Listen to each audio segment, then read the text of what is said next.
as we break down the matchup, really the only personnel issue that we discussed before we started to record is Damon Demas not playing in this one. 15 catches, 235 yards, and a touchdown. So he will be out, correct?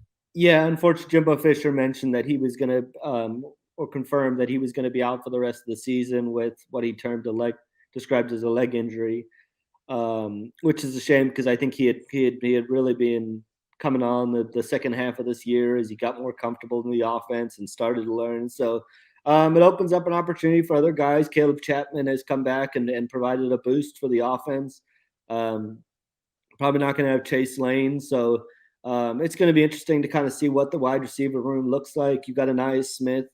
Um, I wonder if Moose Muhammad has made a case. I think he's certainly made the case. We'll see if it leads to more playing time on the field. But he's coming off another really good weekend against Prairie View, and just a sure-handed guy that seems to be in the right spots running routes. And so with Damon Demas out, I wonder if he might not be a guy, along with Jalen Preston, that continues to get more playing time.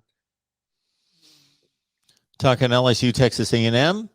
Coming up, of course, this weekend, Thanksgiving weekend, last weekend of football in the SEC, and then the bowl invitations go out. Texas A&M looking for a good one, and to close out the regular season at 9-3. This LSU team up and down, so it's easy to look at the record and know the obvious that it's been a down year for LSU, a second consecutive down year, and that's the reason Ed Ogeron will be looking for employment if he so chooses, but they have parted ways, and this could be his last game at LSU. But they are capable. There's no question about that. They beat Florida by a touchdown. I know the Gators are down as well, but they were playing much better football at that point. They had a game against Auburn in which they controlled the game for much of the way before they blew it late. They've stepped up and played well against Mississippi State, a team that beat Texas A&M. LSU won that game by 3 points. And of course, the Alabama effort taking the tie down to the last possession. So certainly the talent's on the roster.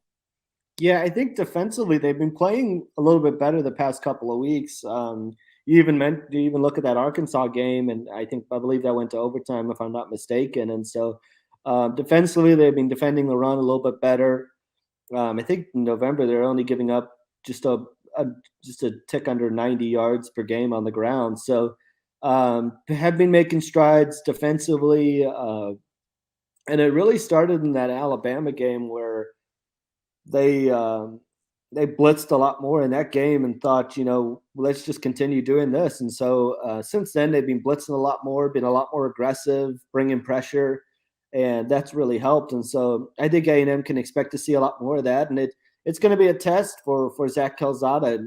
There's no secret he struggled the last time he went on the road against Ole Miss. And so it's going to be important for A&M to, one, get off to a good start, which they didn't against Ole Miss, and get the ground game going and be able to slow down that pass rush. Everything starts with A&M being able to run the ball and work off of that. And so, guys like Isaiah Spiller and Devon Achane, they're going to need to get them going early, get the offensive line settled in and see if they can move the ball against LSU. But I expect this is going to be kind of a knockdown, drag it out type of game.